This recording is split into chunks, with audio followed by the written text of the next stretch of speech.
Bollywood silver screen presenting hidden figures. ये एक सच्ची बायोग्राफिकल मूवी है।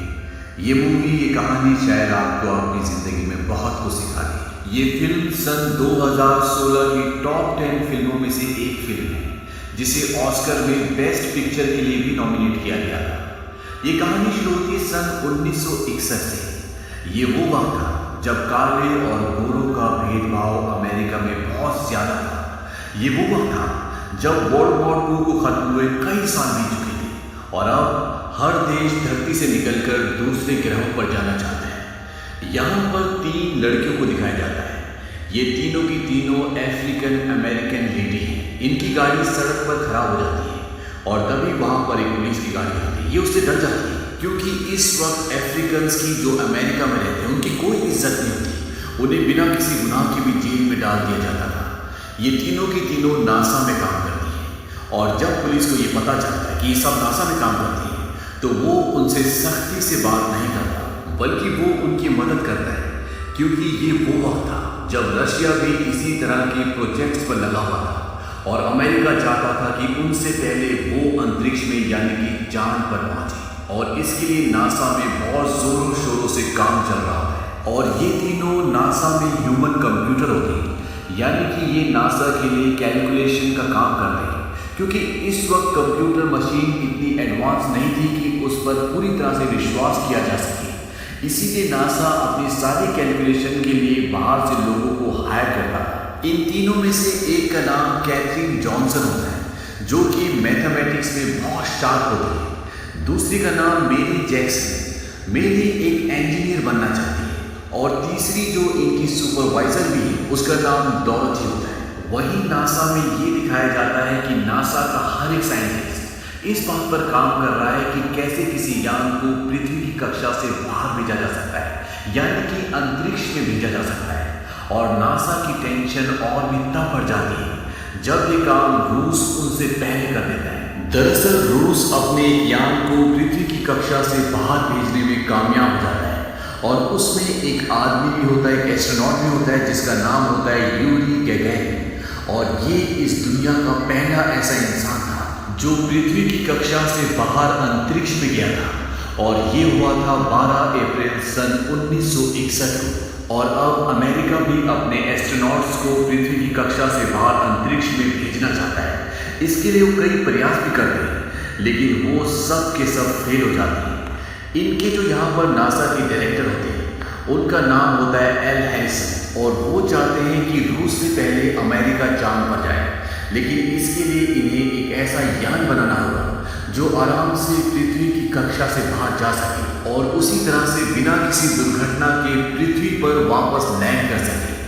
अब एल हैरिसन को एक ऐसा एम्प्लॉय चाहिए जो एनालिटिक ज्योमेट्री में मास्टर हो और इन्हें ऐसा कोई एम्प्लॉय मिल नहीं रहा होता।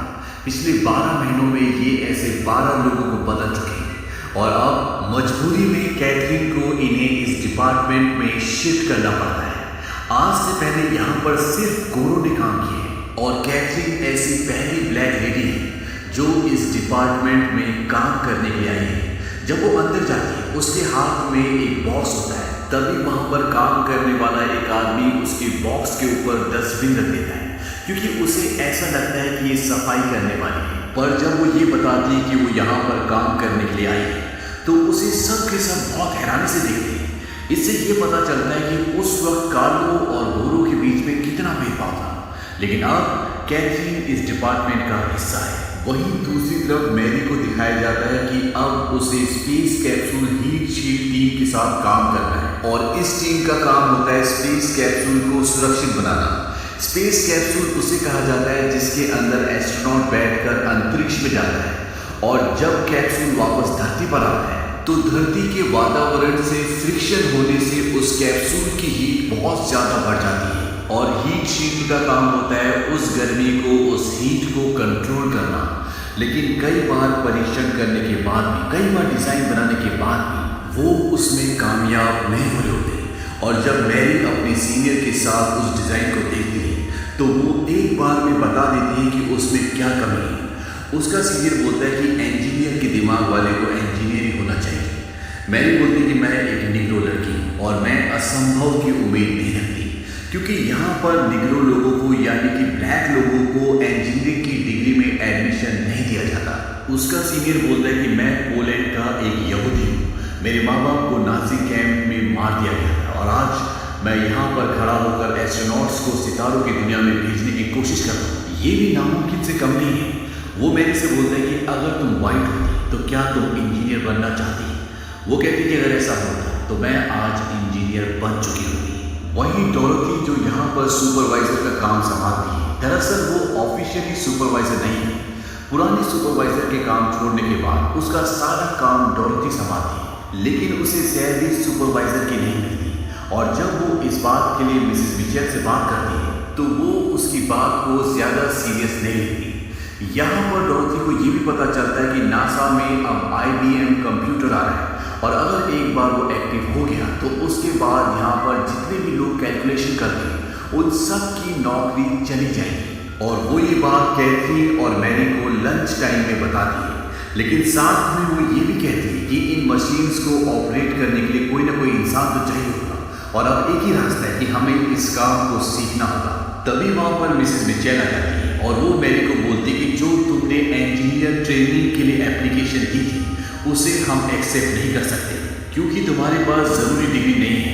मैरी कहती है कि मेरे पास मैथमेटिक्स और फिजिकल साइंस की बैचलर डिग्री है जो अधिकतर इंजीनियर्स के पास होती है। मिसेस मिचेल कहती है कि लेकिन हमें इस पोस्ट के लिए यूनिवर्सिटी ऑफ वर्जीनिया के एडवांस कोर्स की डिग्री भी चाहिए और ये हमारे क्राइटेरिया में। इसे मैं डिसाइड नहीं करती बल्कि नासा करती है और ये कहकर वो वहाँ से चली जाती है।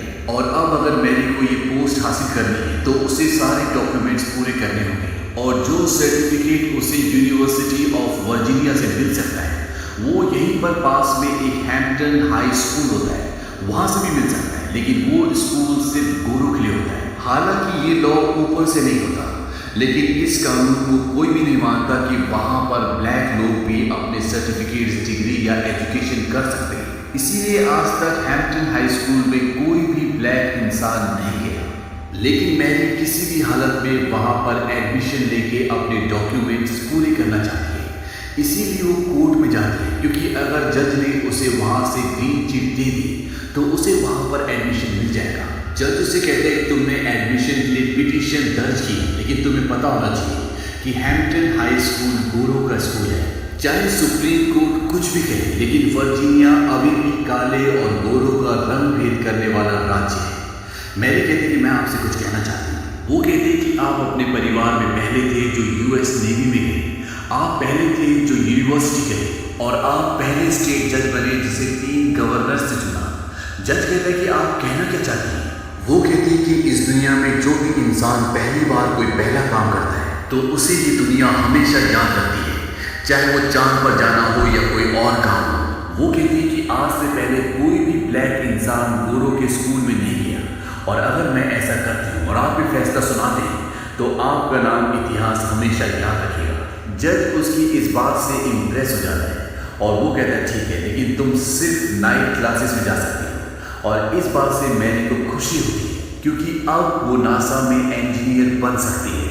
वहीं दूसरी तरफ डोरोथी अब IBM मशीन को समझना चाहती है, उसकी प्रोग्रामिंग सब कुछ सीखना चाहती है ताकि वो उसे ऑपरेट कर सके। और वो इसके लिए लाइब्रेरी से बुक चुरा के ले आती है क्योंकि जिस लाइब्रेरी में वो बुक होती है वहाँ पर ब्लैक लोगों को जाना मना होता है। इस वक्त में ब्लैक लोगों के लिए बहुत ज़्यादा रिस्ट्रिक्शन थी।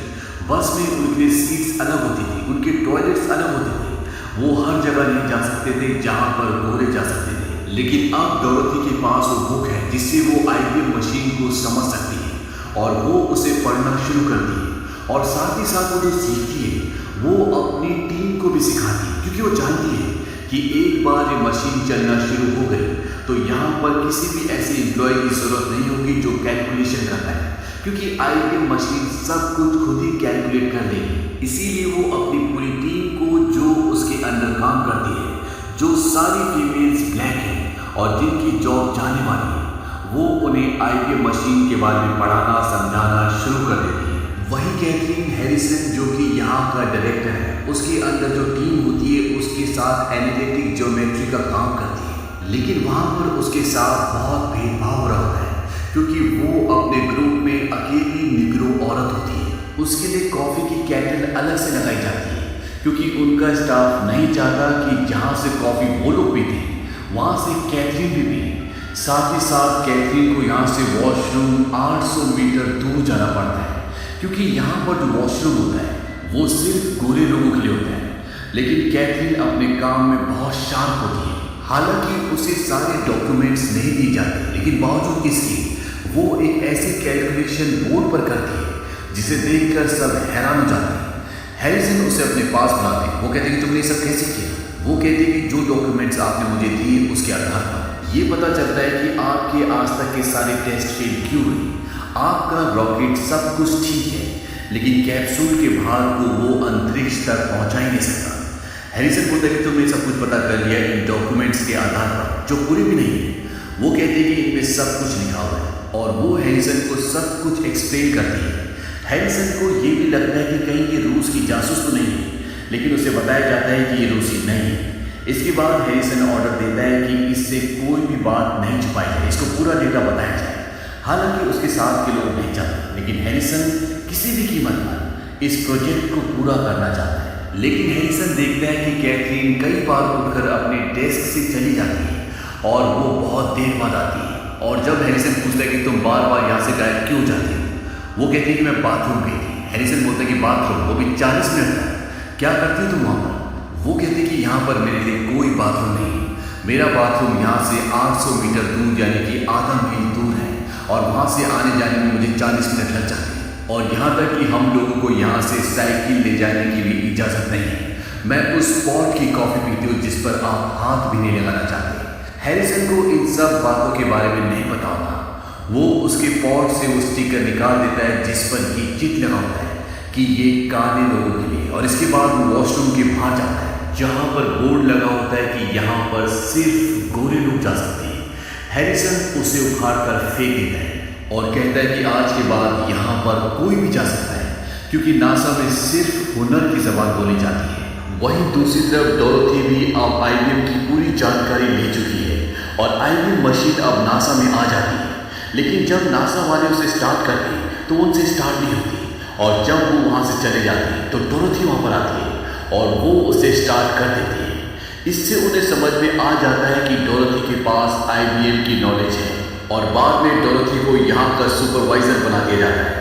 लेकिन डोरोथी एक शर्त रखती है। वो कहती है कि उसके साथ जो उसके 30 को वर्कर्स हैं उसे उनके साथ यहाँ पर काम दिया जाए क्योंकि उन सबको IBM की नॉलेज है। डोरोथी ने सबको सब कुछ सिखा दिया होता है और मिसेस मिचेल उसकी शर्त को मान लेती है। वो डोरोथी को यहाँ का सुपरवाइजर बना देती है और साथ ही साथ मिसेस मिचेल पहले डोरोथी को सिर्फ डोरोथी बोलती थी, लेकिन अब वो उसका नाम इज्जत से लेती है। वहीं नासा से पहला एस्ट्रोनॉट अब पृथ्वी की ऑर्बिट पर जाने के लिए तैयार है और उसका नाम होता है जॉन ग्लेन। कैथरीन कहती है कि मैं इस पर अभी से काम करना चाहती हूँ। उसके जो डायरेक्टर होते हैं जिनका नाम हैरिसन है, वो कहते हैं कि ये नंबरों को सही जगह लगाने का काम नहीं बल्कि हमें एक नया गणित ईजाद करना होगा। कैथरीन कहती है कि मैं कर सकती हूँ। हैरिसन उसके पिछले काम को देखकर उसे इजाज़त दे देते हैं। अब ये लॉन्च तो आराम से कर सकते हैं, लेकिन इनके सामने सबसे बड़ी चुनौती होती है कि उसे वापस लाना और इसे ये एक नाम देते हैं गो नो गो, यानी कि जाओ ना जाओ। नासा के मुताबिक इनका कैप्सूल जिसके अंदर जॉन ग्लेन होंगे, जब पृथ्वी के चक्कर लगा रहा होगा तो उसकी गति को सही समय पर और सही तरीके से कम करना होगा और जो चक्कर वो अंडाकार तरीके से लगा है उसे इन्हें सेमी सर्कल में डिवाइड करना होगा और उसके बाद उसे वापस पृथ्वी पर लाया जा सकता है। और ये गणना बिल्कुल सटीक होनी चाहिए क्योंकि अगर ये वक्त से पहले उसे पृथ्वी के अंदर दाखिल करते हैं तो उसमें हीट बढ़ जाएगी, उसमें आग लग जाएगी और अगर इन्हें देर हो गई तो वो पृथ्वी के कक्ष में दाखिल हो ही नहीं पाएगा और लगातार अंतरिक्ष के चक्कर लगाता रहेगा। और ये इनके लिए सबसे बड़ा चैलेंज होता है जिसे नाम देते हैं गो नो गो, यानी कि जाओ ना जाओ। अब कैथरीन अपना काम शुरू कर देती है, लेकिन उसे यहाँ काम में एक प्रॉब्लम और हो रही होती है क्योंकि बार बार एक कैप्सूल का वजन, उसके लॉन्च का टाइम, जगह बदल रहे होते हैं, जिस वजह से मैथमेटिक्स की पूरी कैलकुलेशन बदल जाती है और जो भी काम कैथरीन करती है वो सब खराब हो जाता है। कैथरीन मिस्टर हैरिसन को बोलती है कि मैं भी ब्रीफिंग में जाना चाहती हूँ। हालांकि आज से पहले कोई भी फीमेल इस ब्रीफिंग में नहीं गई, लेकिन मिस्टर हैरिसन उसे अलाउ कर देते हैं। और यहाँ पर जॉन ग्लेन भी होते हैं, जो वो एस्ट्रोनॉट होते हैं जो कैप्सूल में बैठकर पृथ्वी के चक्कर लगाने वाले हैं। और जब वो कैथरीन की कैलकुलेशंस को देखते हैं तो वो उससे बहुत इम्प्रेस होते हैं, क्योंकि कैथरीन अपने काम में बहुत शार्प होती है। लेकिन अभी भी जो इनकी कैलकुलेशन का तरीका होता है उससे ये बिल्कुल सटीक आंकड़े नहीं पा रहे होते।